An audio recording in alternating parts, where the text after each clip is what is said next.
Hey everybody, welcome back to Kat's Kitchen. So today we are actually going to be making a few tomato-based products and we're going to be canning them. So the first thing we're going to make is salsa, and then the second one is we're going to be making a tomato soup, and I might even make a tomato base as well.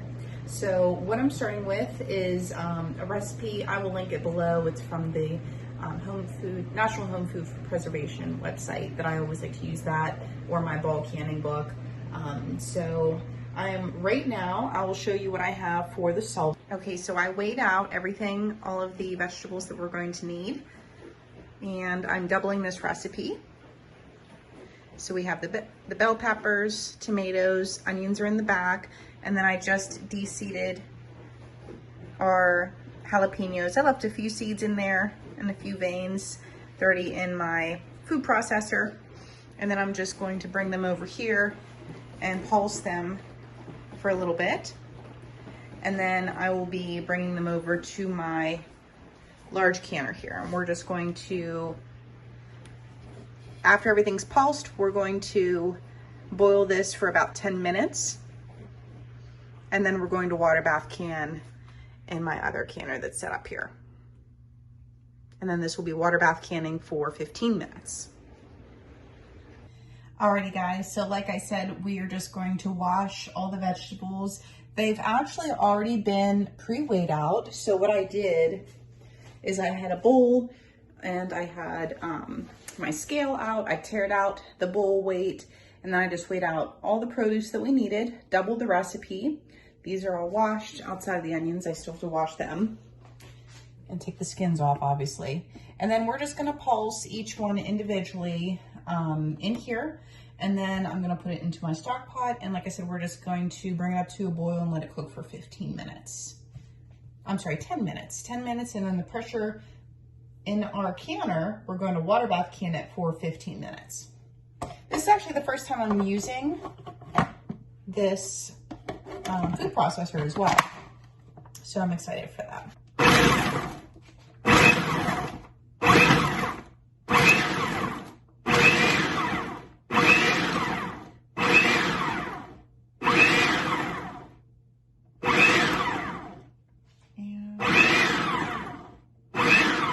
Honestly, there's no secret science to this, just however, pulse it to however big of chunks that you want. Since these are the jalapenos, I'm gonna just dice them a little bit smaller just so that they can get distributed throughout the rest.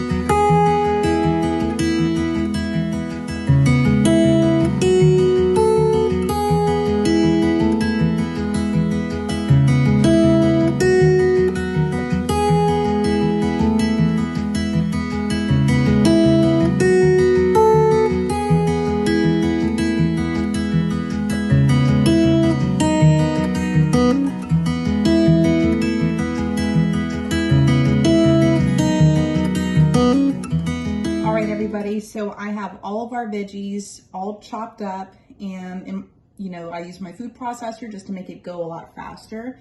Now the recipe is going to call for taking off the tomato skins. I did not do that last year. Whenever I was preparing tomatoes, I didn't take the skins off of some of them. It was like half I did, half I didn't. So, follow the recipe. The recipe does call for, as they say, do as I say, not as I do. Follow the recipe for the first time to see about taking the skins off, and the next time you do it, see if you can do it. Like I said, do that at your own discretion, guys. That's just something, I guess, that hasn't been tested yet as far as leaving the skins on. Now, adding to this, I added 3 bunches of cilantro. I'm gonna taste it and see if it needs a little bit more. I bought 5 bunches just in case. And then I also added in about 5 ounces of garlic, and then I just blitzed that up together, added it in here. Next, we're gonna add in our seasoning. So since I'm doubling this, I need to add in 2 cups of lemon juice. The recipe does call for vinegar, which would be white vinegar, but you can actually substitute lemon juice for that. And I feel like with your salsa, it would taste better if you had lemon juice. It also does call for lime juice too. So can do lime, lemon, or vinegar apparently. But just reference your recipe. Okay, so we got 2 cups here. The acidity is really, really important because that's what's gonna make it safe for water bath canning. So make sure you get those measurements right. Next, for a single recipe, it's gonna be 2 to 3 teaspoons of your canning salt, and then a half a teaspoon of pepper for just a regular recipe. So I'm gonna go ahead and add these in here. And I have to double mine.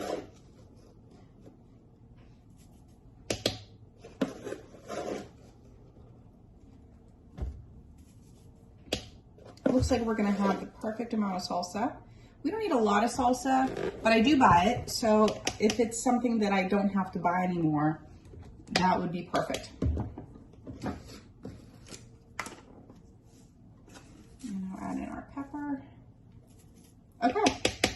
Now this is starting to bubble. We need it to come up to a boil and then boil for about 10 minutes. So now that we have the seasonings in there, when we go to sample it, we'll know if we need to add anything else, a little bit more garlic, cilantro, and whatnot.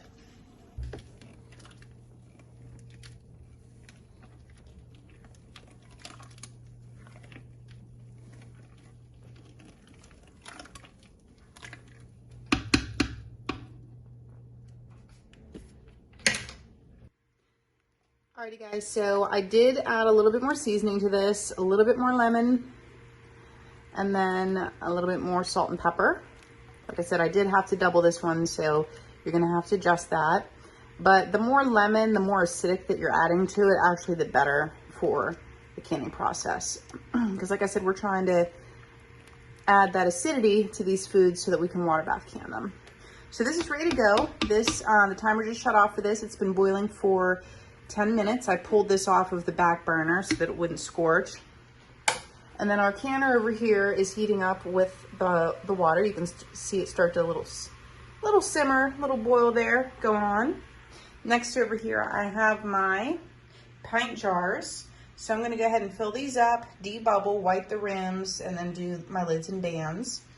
And yeah, and then we're gonna get these rolling. And these are gonna water bath can for 15 minutes. I wanted to mention to you guys, there's 2 different ways that you can do this salsa. You can strain it if you want to get a really chunky salsa, or you can just scoop it as it is and try to get a good ratio of liquid to salsa. If you do strain it and you end up with a lot of liquid left over, what you can do is you can still can that, and that's a really nice like Bloody Mary mix or a nice broth for your rice and everything to make like a Spanish rice. So there's always ways you can still utilize that broth as well. So like I said, you just use your own discretion on that of how, you know, what consistency you want for your salsa.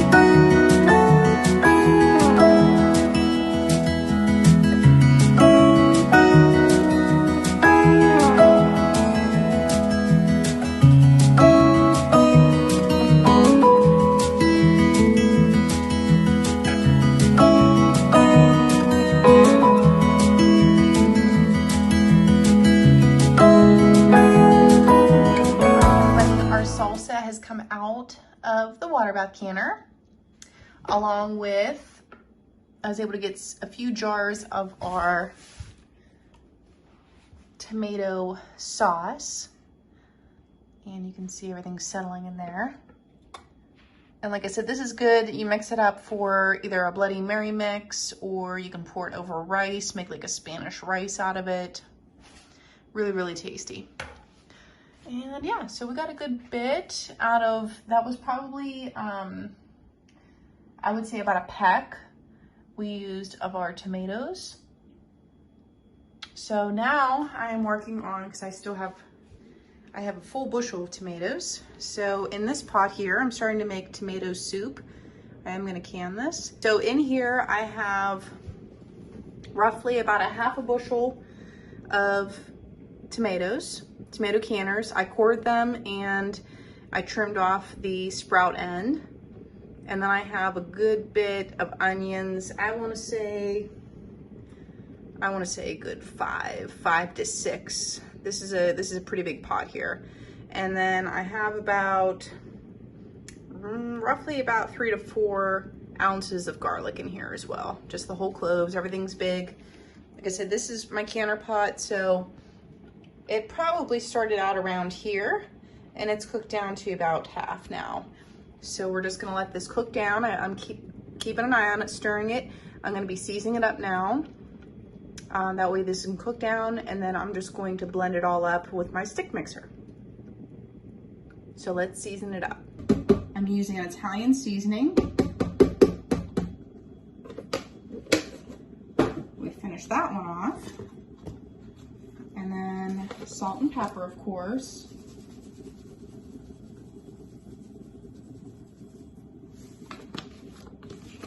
And your salt, remember to use your canning salt. Okay.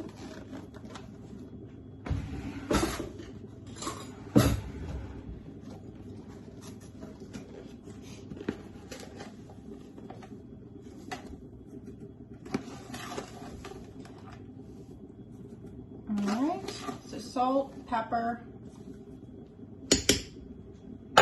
our Italian seasoning. Okay, then I'm gonna I do a little bit of onion powder, even though we have a good bit of onion in there. Nice to get those flavors from both products. Okay, and that's really it. I have some more Italian seasoning up there. I'll probably need to grab that because tomato soup always needs a lot of basil, and I really like the flavors that the whole Italian seasoning has, because it has the oregano, it has the parsley, the basil. So it's just nice to get a lot of flavor in one seasoning. So I'm just giving this a really good mix. I'm not going to be canning this until tomorrow. So after it cooks down, it's going to sweeten up also as this reduces down. So what I'll do is I'll cook this for a while till it's nice and soft. I'll blend it up, and then I'll give it a sample and see what kind of seasoning it needs. And I'm gonna wait until closer towards the end to add any sugar. It will need some sugar, but I don't wanna overdo it, so I wanna let it reduce down and sweeten up on its own before I do that. Anytime you're making any sort of tomato-based sauce or soups, just always keep that in mind, because definitely got to let the tomatoes sweeten up on their own. Okay, so next, I've got this all mixed up. Next, I'm just gonna let this cook for a little while. Okay, everybody, here we are. I've been doing this canning in 1 day at a time intervals, such as like 1 product per day, just so I don't get burned out. Plus, I'm obviously working while I'm doing this. So I still have work to do, housework to do, and canning and cooking as well. So just kind of canning around my schedule. But our tomato soup has come out. Now this could be used as a sauce or a soup.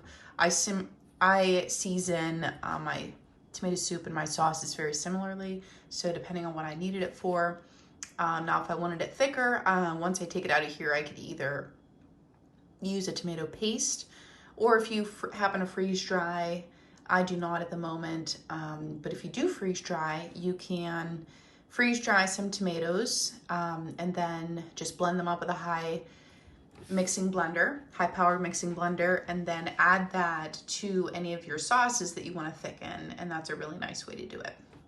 So anyway, we got 11 quarts here of my tomato soup.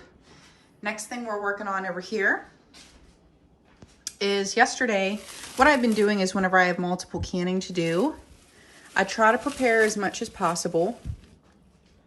So this was the remainder of the tomatoes that we had in our bushel that we had. Now, initially you can see like where the line was, where it started out like right around here. Because I've been cooking tomatoes in this for a couple days now. And it started out here and then it started to reduce down. You can see that. So this is all this is crushed tomatoes. So I just cleaned the tomatoes, cored them, took the little the blossom end off, and then just let them stew in here for hours. And then I just use my stick, blender to crush them up a little bit and get them to the consistency that I want, because we're going to be making chili out of the rest of this.